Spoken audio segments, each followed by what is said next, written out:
Yep, just how I left it last night. Can't afford a maid service. Okay. So what we got going on today? It's 67, but it doesn't seem like 67. Yep, almost 1 o'clock. Sunday all day, but it rains. 72 outside, but I know it's hard to believe it. The low is going to be what? 33, 59, something? I don't know. Hello.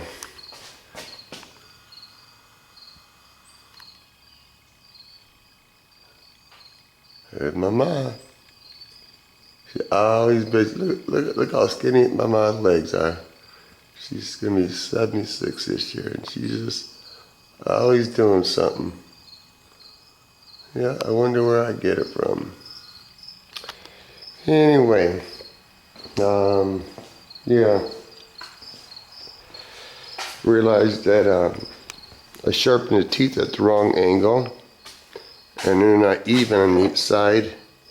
And I watched some videos where the bar could be bent, and I need to clean the carb out. And I'm not a carburetor kind of guy, but you gotta wing it. Here's the wood burner door. Oh yeah. Haven't figured out how I'm gonna exactly do it,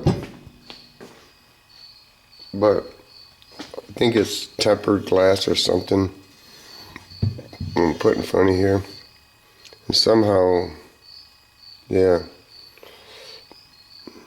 make a brace, clamp, something to keep the glass in with the seal.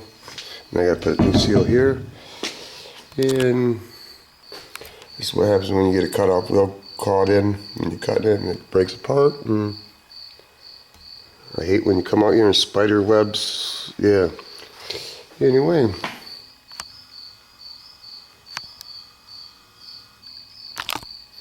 That's all I got going on today. It's gonna be pretty boring, but I always find something to do. Always find something to do, or got something to do. Anyway,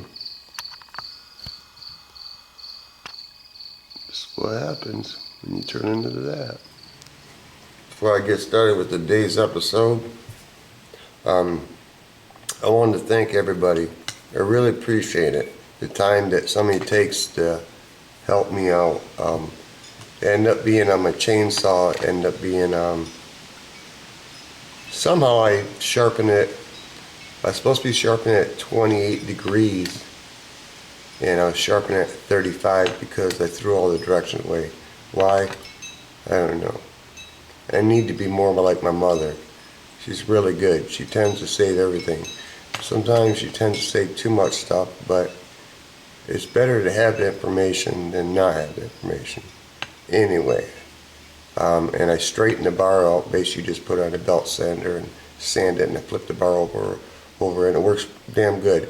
And I want to thank the gentleman that told me about the carburetor. What I did is I didn't have no carb cleaner, so what I did is I put starting fluid in it, sprayed it in there, and let it set. I put an abundance of fluid in it, so it wouldn't start for a long time. I bet you had to pull it 20 times, but it runs really good now. I appreciate that. I do have some more questions, and I'd appreciate the information if somebody could help me on this, because I searched it for a while and I haven't found anything. It's goes to my dozer. It's not really a frame machine. I have a hand pump for the quote-unquote dozer, but like I said, it's not a frame machine. But it's slow. It's like me, I'm slow. So the older I get, I try to make things faster, easy to use, because I just don't have the speed that I used to. It's just, my age has caught up to me, and it catches up to everybody. But that's neither here nor there. If anybody could direct me in the direction, where could I get some information on this? Because these are like $400 to $500 if you go buy one new. It's a Black Hawk. air hydraulic pump. When I plug it in, it just goes psst, so it's like the cylinder is stuck. I'm assuming, and I don't want to wreck this, I'm assuming that somehow it comes apart in between there. I don't know. Maybe it even comes apart here. Looks like a seam. Because the reason I'm thinking about that today, because this hand pump is really slow. And not that I can't use it, but I just want to be prepared. Because I'm swinging towards doing crash and burns. And I know people say you can get burnt on crash and burns. I understand that. But I'll tell you a true story. This is what happens over in my lifetime. And I don't know why it happens. Maybe it happens to everybody. I don't know. Oh, I got some more questions. You guys know my channel is fucking Space Case. I'm off to 1,200 different fucking subjects, but I went and applied for a body shop. Didn't realize it was first shift. I'm not a first shift kind of guy. You know, they usually start at 7 or 8 o'clock in the morning. I didn't like that. But anyway, they were asking for an auto body tech. They'll pay you on commission, or they'll pay you by the hour. Now, if I was young, commission is good because you can make money the way I understand it. But if you get paid by the hour, when they asked me on the application, which I threw away. Yeah, I did throw away. I'll tell you why I threw away in a minute. But when they ask you, they want to know how much you want per hour. But I'd rather go commission. So what is auto body tech start out? You got to bear in mind, yeah, I can do body work and I'm self-contained and yada yada, but I don't have no body work experience for working in a body shop. And it seems to me, because I went for a few interviews for different places, and it seems to me that they frown upon because I have no experience in a body shop. But they see my truck. I think that should tell them fucking no. I'm not saying the truck is fucking all that, the show truck. I'm not fucking saying that. I'm just saying that's what I can do at this point in my life right now. They look at the truck and they say it's nice. This is the part I didn't like about it. Took 10 minutes to find the fucking application. And they just posted on Craigslist. Anyway, let's fast forward.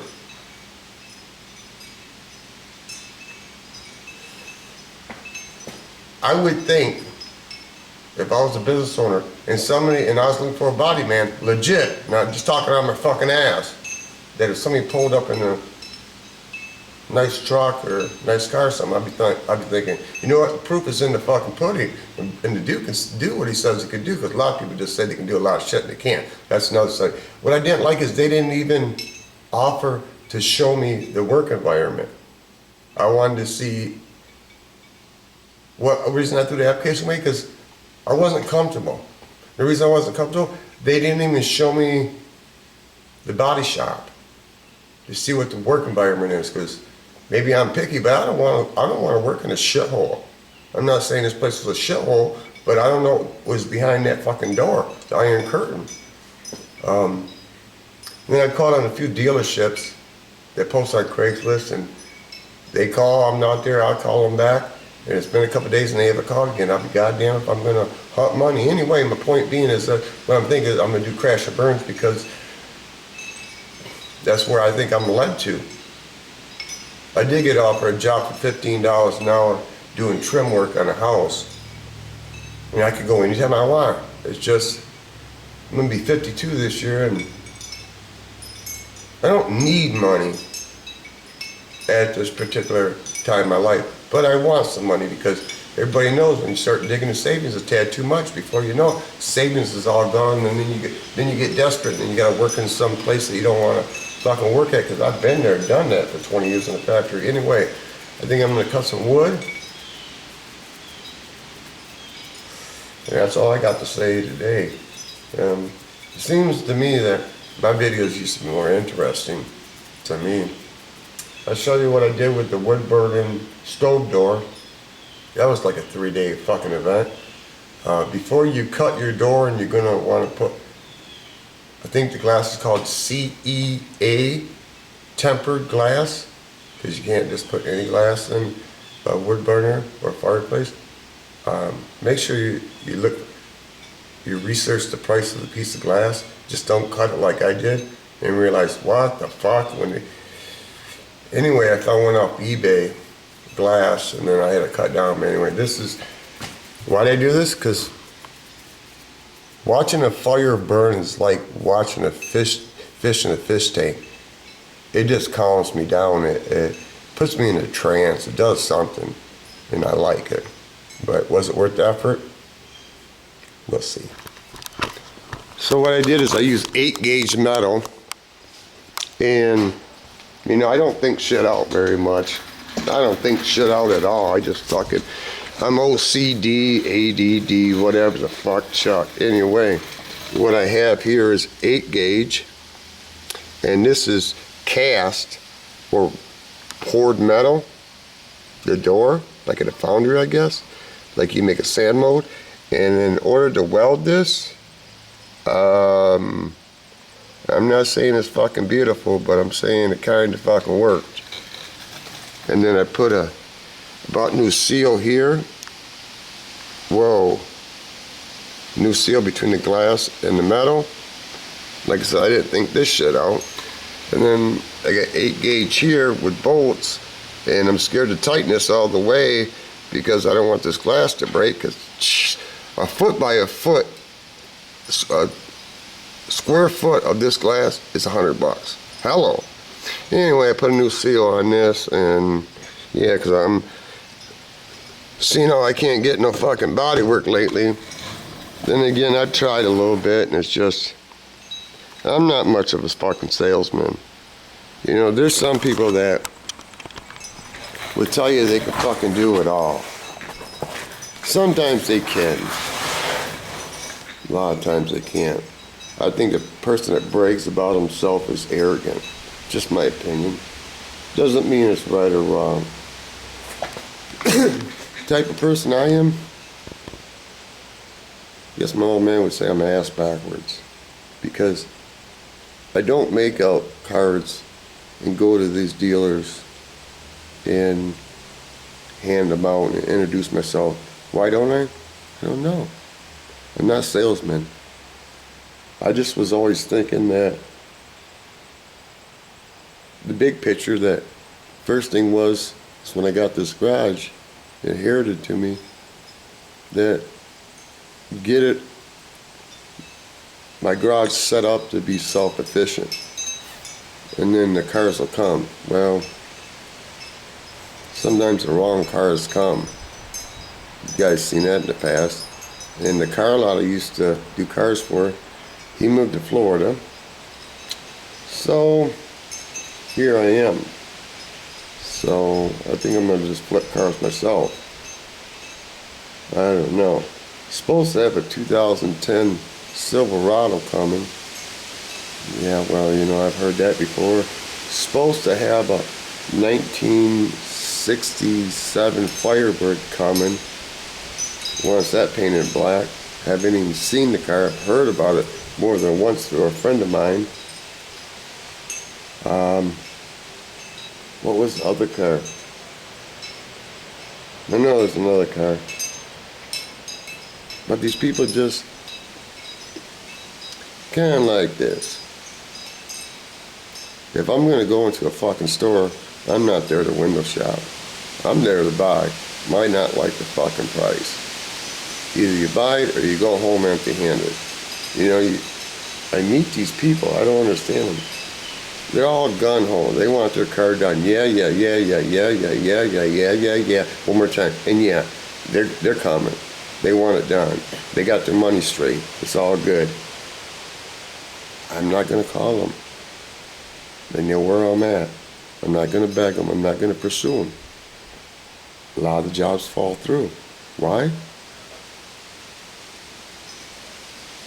I don't know. Maybe it's not the road I'm supposed to take in life. Anyway, Piece of property. Piece of oneself. Piece on earth. Rest in peace. Bigger piece of pie. Piece of action. Piece of puzzle. Piece of pussy. Piece of corn dog. Piece of pizza. And when the big dogs get all done eating, even the puppies get a piece of something, motherfucker. Goddamn bee. Hello. You know, I used to think I wanted to be a big dog. No, I said I want to be a... You fucking... I used to think I wanted to be a big dog. I don't want to be a big dog. I don't want to be a goddamn puppy and starve to death either. I want to be medium-sized dog. Here's my example. If you're a big dog, you're a billionaire. You have to have so much security around you because you're so paranoid that you can't trust anybody because you think that everybody wants your money because you're well known. And if you're a puppy, you just barely get to fucking eat. But if you're a medium-sized dog, you got a few dollars in your pocket, but you're not in a paranoid state that somebody's going to try to kidnap your kids because you got billions of dollars. Anyway, that's my take on it. Post a comment if you choose. Put a thumbs down if you choose. It's all good in the hood.